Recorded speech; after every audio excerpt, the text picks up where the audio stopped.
تیسرا جملہ گی پر ختم ہوتا ہے جو آنے والے زمانے کی طرف اشارہ کرتا ہے، جہاں ایسی حالت اور کیفیت واقع ہوتی ہے اسے کہتے ہیں فعل مستقبل یعنی فیوچر ٹینس۔ یہ آپ کو سمجھ میں آ گئے ہوں گے۔ بس ان میں جو ہے جملوں میں نشاندہی کرنی ہے کہ یہ کون سا ٹینس ہے۔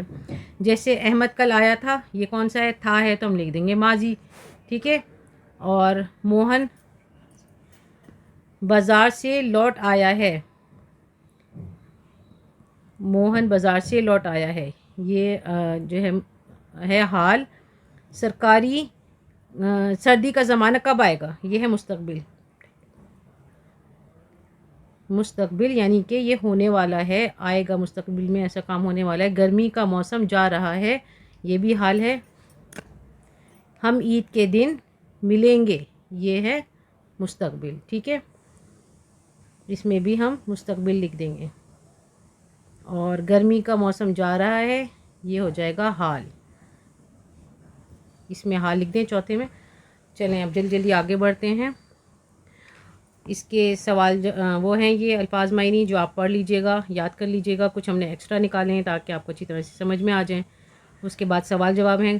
بندو کو کاٹ کا گھوڑا کیوں کہا گیا ہے؟ بندو کو کاٹ کا گھوڑا اس لیے کہا گیا ہے کہ وہ بے حس و حرکت کھڑا تھا، جو ہل نہیں سکتا تھا اور نہ آگے بڑھ رہا تھا۔ بندو کی سست رفتاری کا اثر کن لوگوں پر پڑا؟ بندو کی سست رفتاری کا اثر یہ آپ یاد کر لیں، جو نام لکھنے: وزیر، ملک کے بڑے کارخانے دار، سیٹھ، دفتروں کے افسر، دکاندار، وردیوں والے فوجی اور پولیس والے، عام آدمی، سودا لینے کے لیے عورتیں، اسکولوں اور کالجوں کے بچوں، ڈاکٹرز، نرس، سب پر پڑا۔ وزیر کی بے چینی کا سبب کیا تھا؟ وزیر بار بار گھڑی دیکھ رہا تھا کیونکہ کسی غیر ملکی وفد سے ملنے کا وقت قریب آ رہا تھا۔ اس کی سمجھ میں نہیں آ رہا تھا کہ آگے سے راستہ کیوں بند ہو گیا ہے۔ کاروباریوں کے لیے پل کے معنی لاکھوں کے گھاٹے کے کیوں ہیں؟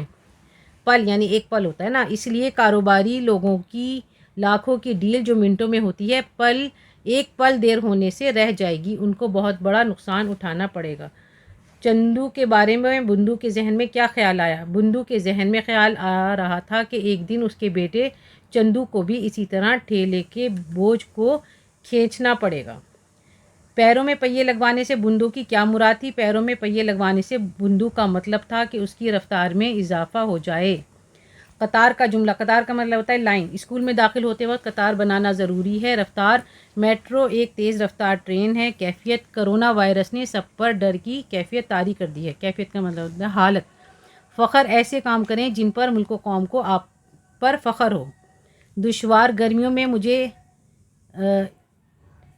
گرمیوں میں مچھر اتنے ہوتے ہیں کہ سونا دشوار ہو جاتا ہے۔ حرکت، حرکت کا جملہ بنائیے، حرکت میں برکت ہے۔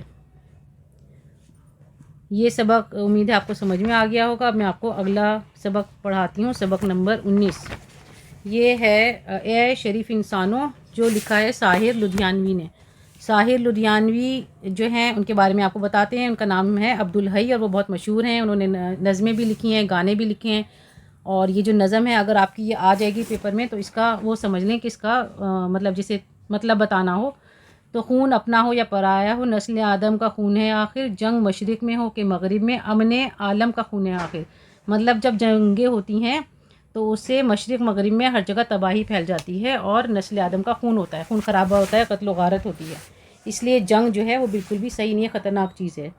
بم گھروں پر گریں کہ سرحد پر، روح تعمیر زخم کھاتی ہے، کھیت اپنے جلیں کہ غیروں کے، زیست فاقوں سے تل ملاتی ہے۔ جب گھروں پر بم گرتے ہیں تو جو تعمیر ہوتی ہے، جو قوم بنتی ہے، جو ترقی کرتی ہے، وہ زخم کھا جاتی ہے، مطلب یہ کہ وہ برباد ہو جاتی ہے اور کھیت جل جاتے ہیں اور جو ہے انسانیت جو ہے فاقوں کا شکار ہو جاتی ہے، مطلب فصلیں تباہ ہو جاتی ہیں اور فاقوں کی نوبت آ جاتی ہے۔ ٹینک آگے بڑھیں کہ پیچھے ہٹیں، کوک دھرتی کی بانجھ ہو جاتی ہے، فتح کا جشنوں کے ہار کا سوگ، زندگی میتوں پر روتی ہے۔ اس کا مطلب یہ ہے کہ جنگوں میں جو ٹینک بڑھ رہے ہوتے ہیں اس سے جو ہے بہت نقصانات ہوتے ہیں اور فصلیں تباہ ہو جاتی ہیں اور دھرتی جو ہے وہ برباد ہو جاتی ہے، اس کی کوک بانجھ ہو جاتی ہے کیونکہ اس سے پودے، جانور، انسان سبھی ختم ہو جاتے ہیں اور زندگی ایک طرح سے ختم ہو جاتی ہے۔ اور جو لوگ جیت جاتے ہیں وہ چاہے جشن منا رہے ہوں اور جو ہار جاتے ہیں وہ چاہے افسوس منا رہے ہوں، لیکن ایک طریقے سے زندگی جو ہے وہ رک جاتی ہے اور ترقی بھی رک جاتی ہے۔ جنگ تو خود ہی ایک مسئلہ ہے، جنگ کیا مسئلوں کا حل دے گی؟ مطلب جنگوں سے مسئلہ حل نہیں ہوگا، لوگ اس لیے جنگیں کرتے ہیں کہ مسئلے حل ہوں، جنگ تو خود ایک مسئلہ ہے۔ آگ اور خون آج بخشے گی، بھوک اور احتیاج کل دے گی۔ مطلب جب جنگیں ہوتی ہیں تو بھوک اور ضرورتیں بڑھ جاتی ہیں اور ترقیاں رک جاتی ہیں اور لوگ جو ہے برباد ہو جاتے ہیں، گھر مٹ جاتے ہیں، اسی لیے جنگیں بالکل بھی صحیح نہیں ہیں۔ اس لیے اے شریف انسانوں، جنگ ٹلتی رہے تو بہتر ہے، آپ اور ہم سبھی کے آنگن میں شمع جلتی رہے تو بہتر ہے۔ مطلب جب جنگیں ہوتی ہیں تو ساری جو ہے بنیادی ضرورتوں سے انسان محروم ہو جاتا ہے، روشنی بھی ختم ہو جاتی ہے، اندھیرا ہو جاتا ہے، تو جنگ سے بچنا چاہیے، جنگ سے اجتناب کرنا چاہیے، سب کے گھر میں شمع جلتی رہے، روشنی رہے تو بہتر ہے۔ اس کے بعد الفاظ معنی ہے نسل آدم، آدم کی نسل، مشرق کا مطلب ہے پورب، مغرب کا مطلب ہے پچھم، فتح کا مطلب ہے جیت، احتیاج ضرورت، عالم، عالم کا مطلب ہے دنیا۔ اس ورڈ کو اچھی طرح سے سمجھ لیں، اگر عالم ہوگا تو اس کا مطلب ہے دنیا، اور عالم ہوگا تو یعنی علم والا، یعنی اسکالر۔ روح تعمیر، تعمیر کا جذبہ، زندگی کو بنانے سنوارنے کی خواہش۔ زیست، زیست کا مطلب ہے زندگی، اور زیست کا متضاد ہوتا ہے موت، ٹھیک ہے، زیست زندگی، حیات، یہ 3 ورڈ ہیں۔ جشن کا مطلب ہے خوشی کی تقریب اور چہل پہل۔ اور اس نظم سے ہمیں یہ پتہ چلتا ہے، اگر کوئی ایسا سوال آ جائے کہ اس نظم سے شاعر کیا بتانا چاہ رہے ہیں، جنگ سے بربادی اور تباہی کے سوا کچھ حاصل نہیں ہوتا، جنگ انسانی ترقی اور خوشحالی کی دشمن ہے۔ پھر یہ آپ کی چھوٹا سا کام ہے، بس سوال جواب ہے، اور اس کو ہم کر لیتے ہیں۔ روح تعمیر کے زخم کھانے سے شاعر کی کیا مراد ہے؟ اور دھرتی کی کوکھ بانجھ ہونے سے کیا مطلب ہے؟ شاعر نے جنگ کو امن عالم کا خون کیوں کہا ہے؟ تو یہ سوال کافی امپورٹنٹ ہے، اس کو آپ یاد کر لیں۔ روح تعمیر سے شاعر کا مطلب ہے کہ جنگ کا یہ نقصان ہے کہ ایک قوم کا بننا یعنی تعمیر ہونا، آگے بڑھنا، ترقی کرنا مشکل ہو جاتا ہے۔ جیسے زخم بہت وقت کے بعد بڑھتا ہے، ایسے ہی پھر قوم بھی بہت وقت کے بعد دوبارہ کھڑے ہونے کے قابل ہوتی ہے۔ دھرتی کی کوکھ بانجھ ہونے سے کیا مطلب ہے؟ دھرتی کی کوکھ کو بانجھ ہونے کا مطلب یہ ہے کہ جنگ میں فصلوں، پودوں، انسانوں، جانوروں سب کو نقصان پہنچتا ہے۔ مطلب یہ کہ زندگی برباد ہو جاتی ہے، بالکل ہر چیز ختم ہو جاتی ہے۔ شاعر نے جنگ کو امن عالم کا خون کیوں کہا ہے؟ یہ بھی سوال امپورٹنٹ ہے کہ شاعر نے جنگ کو امن عالم کا خون اس لیے کہا ہے کہ جب جنگ شروع ہوتی ہے تو وہ پوری دنیا کو اپنی لپیٹ میں لے لیتی ہے، پوری دنیا کا مسئلہ بن جاتی ہے، بڑھتی چلی جاتی ہے، ختم ہی نہیں ہوتی۔ انسانیت کے ساتھ چین امن کا بھی خاتمہ ہو جاتا ہے۔ اور شاعر کے بارے میں خاص باتیں آپ یاد کر لیں کہ یہ جو ساحر لدھیانوی ہیں، ان کا اصل نام عبدالحی، ٹھیک ہے، ان کا اصل نام کیا تھا؟ عبدالحی تھا، اور یہ جو ہے لدھیانوی کے نام سے مشہور ہوئے، ساحر لدھیانوی کے نام سے، ساحر ان کا تخلص ہے، لدھیانہ میں پیدا ہوئے، زمانہ طالب علمی ہی میں شعر کہنے لگے۔ ان کا ایک خاص پوائنٹ یہ ہے کہ انہوں نے فلموں کے لیے بھی گیت لکھے ہیں، ٹھیک ہے، اور 1947 میں یہ دہلی آ گئے تھے، انہوں نے بہت مشہور گانے بھی لکھے ہیں، اور انہوں نے جو ہے ان کے شعروں کا مجموعہ بھی ہے اور گانوں کا مجموعہ بھی ہے۔ آپ ایک تو یہ ڈیٹ یاد کریں کہ ساحر لدھیانوی کی جو ڈیٹس ہیں 1921 1921 اور 1980، یہ آپ کو یاد کرنا پڑے گا۔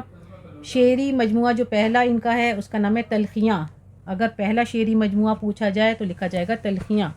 معروف مجموعہ ہے آؤ کہ کوئی خواب بنے، آؤ کہ کوئی خواب بنے، یہ مشہور و معروف مجموعہ ہے۔ اور جو انہوں نے فلمی گیت لکھے گاتا جائے بنجارا، ٹھیک ہے، یہ آپ کو یاد رہے گا، اس میں گاتا لفظ آ رہا ہے تو وہ گانے ہیں اس میں، اسی لیے یہ مجموعے کا نام ہے گاتا جائے بنجارا۔ طویل نظم بھی انہوں نے ایک لکھی ہے جو کافی مشہور ہوئی تھی، جس کا نام ہے پرچھائیاں۔ یہ ساری آپ یاد کر لیجئے۔ چلیں، اور یہ لیسن ختم ہو گیا، اس میں جو ہے تھوڑا سا ہی کام تھا، آپ اس کو اچھے سے تیار کر لیں۔ اچھا، جو آپ کے لیسن 2-3 رہ گئے ہیں ان کی آپ فکر نہیں کریں، آپ رات میں یا صبح اردو سفر پر چیک کر سکتے ہیں، آپ کو پورا کام مل جائے گا اور اس سے آپ کی اچھی تیاری ہو جائے گی۔